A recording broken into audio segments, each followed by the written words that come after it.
All right, we're gonna do a more vlog style video today. Just do some chit chatting because I am over the moon. I just got off the phone with Miguel Cardona, Secretary Cardona. He was Biden's Secretary of Education. And the goal was to book him for Destiny. And if not Destiny, then Atrioc. And if not Atrioc, then, we'll figure something out. But try to get this guy connected in new media spaces. With a strong preference for Destiny, we do have Atrioc connections, so that would be the backup. So good, bad, ugly. So what happens? Or I'll just do chronological. I'm in Philly last year. It's a little windy, so there's gonna be hair in my face. I'm in Philly last year, and I'm doing my canvassing thing. You guys know me. And we ended up in a basement with Dr. Cardona. Okay, and he's kind of chit-chatting with us about his story, all this other stuff, blah, blah, blah. And he's a really good speaker. He's really authentic. He's just really good for this space. Like, I've talked to a lot of politicians now, and I think he's probably number one of the politicians I've talked to. Most people are a little more coy. I think part of it is being an appointee rather than an official, because an official has to be like, oh no, my voters, and the appointee just has to be like, yeah, I'm pretty competent, like I'm a competent guy, I know what I'm talking about. So there's like this, and that's what I respect the competency so much. Holy fuck, he's so competent. His answers were so sophisticated.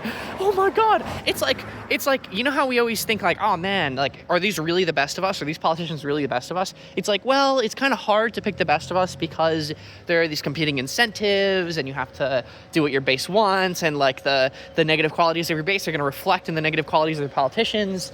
Like, there's some issues with that, but there's no political issue around, like, it's like, I guess there's a little bit of disagreement about like, oh, test scores aren't everything. But like, at the end of the day, you want more engineers going to better schools, getting better jobs, and having higher test scores. Like, generally, everyone is in agreement about the outcome we want from education, and it's just a competency question about how we get there. So when you appoint your head of education, you could just pick the most competent guy and it's okay. There's no incentive to do anything else. Well, I guess there is. There's an incentive to put in lunatics who are loyal only to you.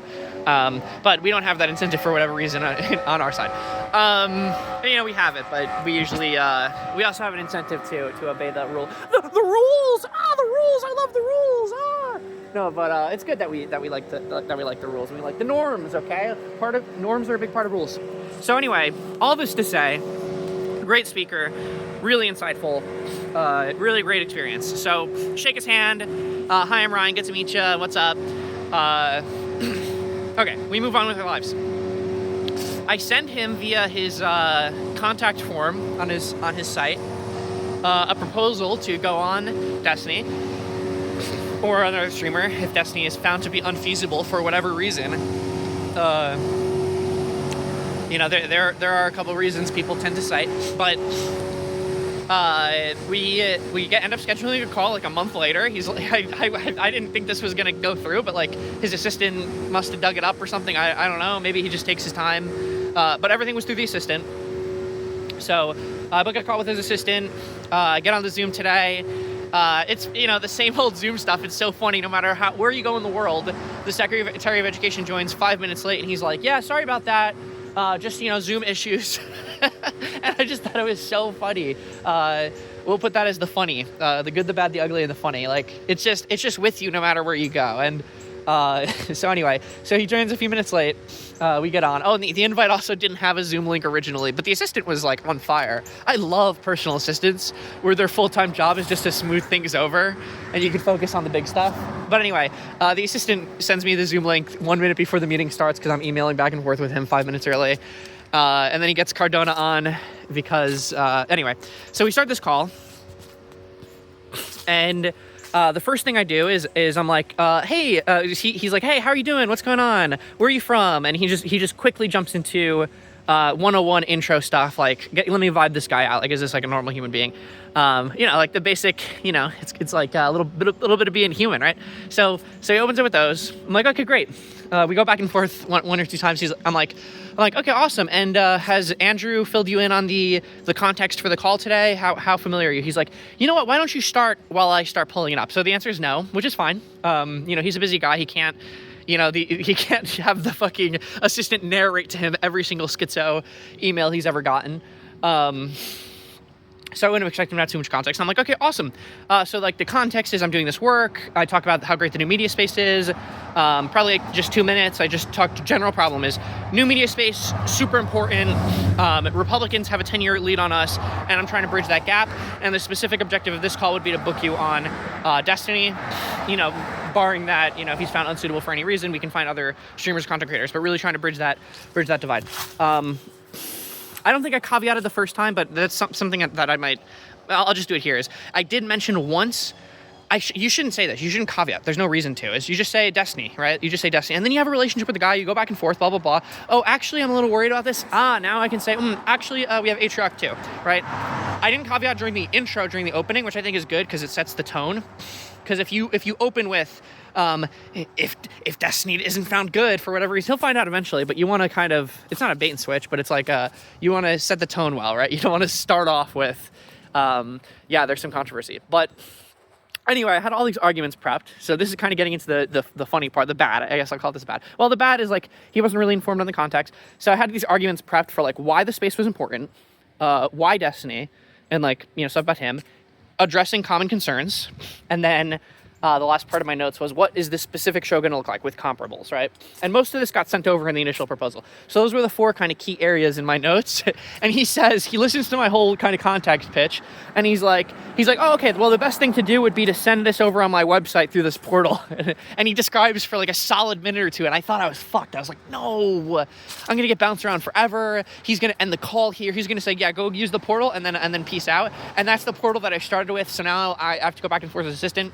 So I just kind of start asking questions. I'm like, okay, awesome. Well, what information would be most helpful for you in this proposal? Because he's not hooked yet. He hasn't gotten hooked yet, right? So he's literally about to blow me off. So this is a little bit of a save. Because he's literally describing to me, shut the fuck up and submit a fucking email. And I'm like, no, I have you right here. I can't do that. No. But what I comb my hair back, I locked in. I'm listening to him like, yeah, the email form. And then I'm just desperately like in my head, I'm like, well, what would be most helpful for you to see on that email form? I'm like, yeah. I didn't want to be adversarial, so I didn't want to say, I did submit the form. I'd really prefer to do this now. But I asked questions like, there were 2 or 3 questions that I asked.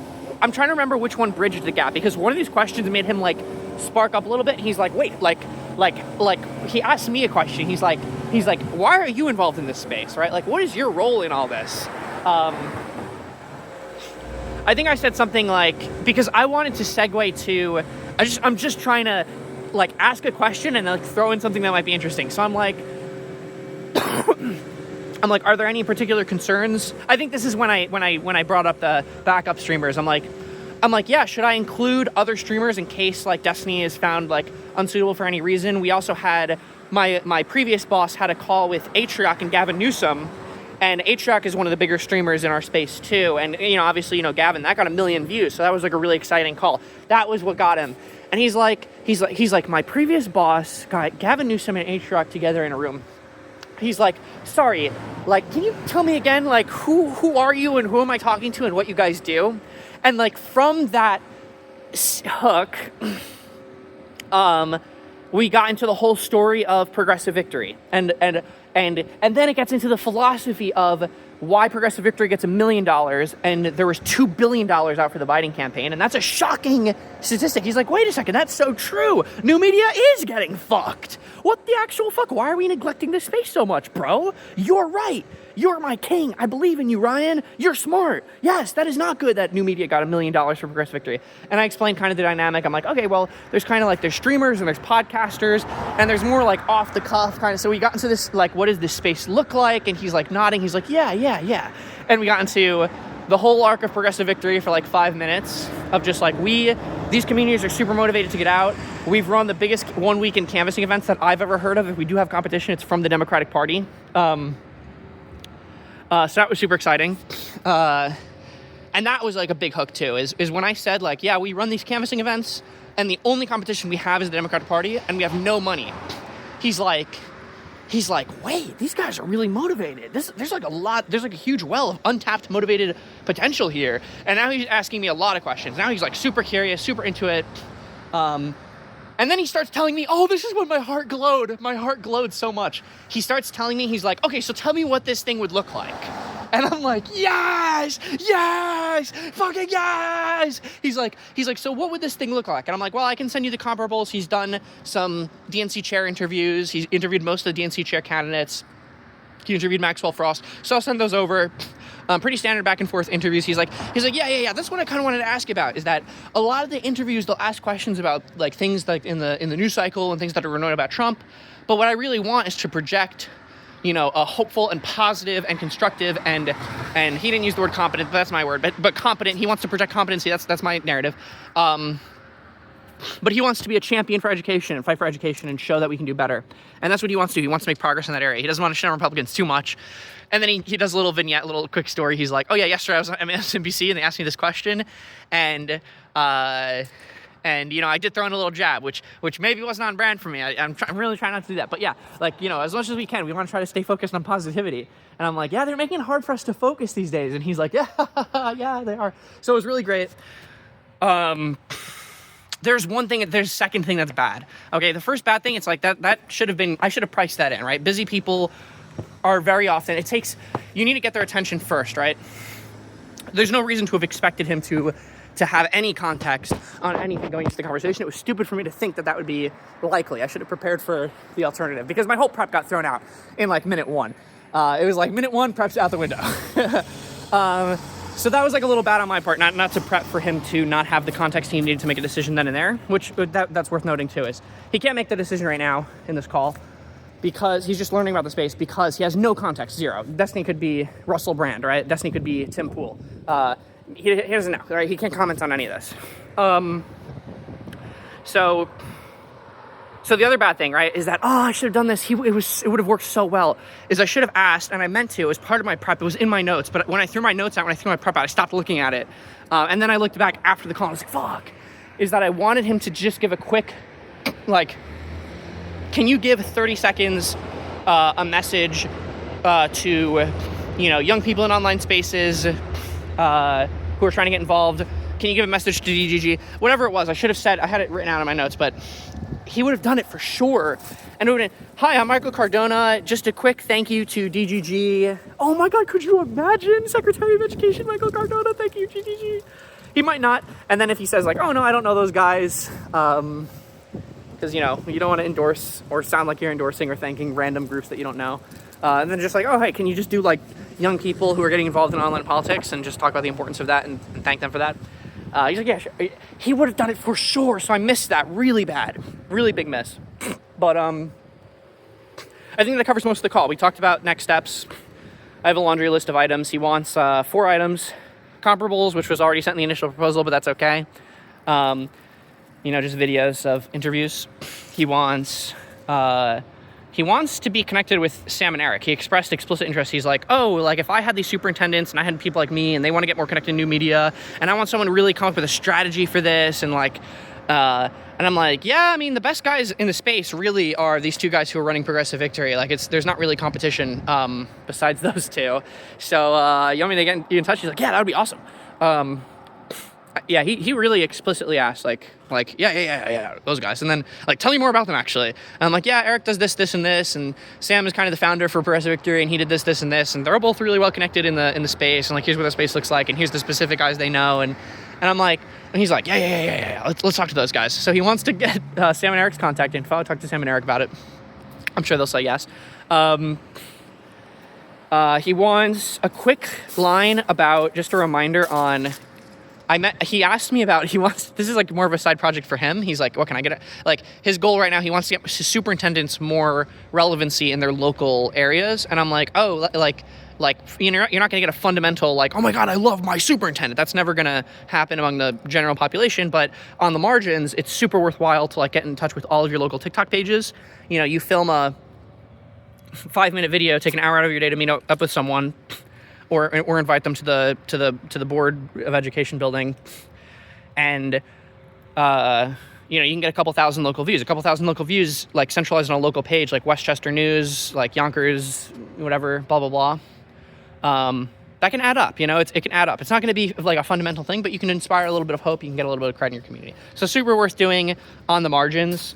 Probably can't make any local celebrities realistically, because people are very nationally focused. He's like, yeah, that's a good point. But he just wants a quick bullet point on the superintendent stuff, which a little out of scope, but that's fine. Eric, superintendent stuff, comparables. There was one more. It's in my notes. It probably doesn't fucking matter. But anyway, super fun conversation, 20 minutes. He asked me about my favorite topic a lot myself. He's like, how'd you get in the space? Why do you think the space is important? I'm like, oh, let me tell you why I think the space is important. All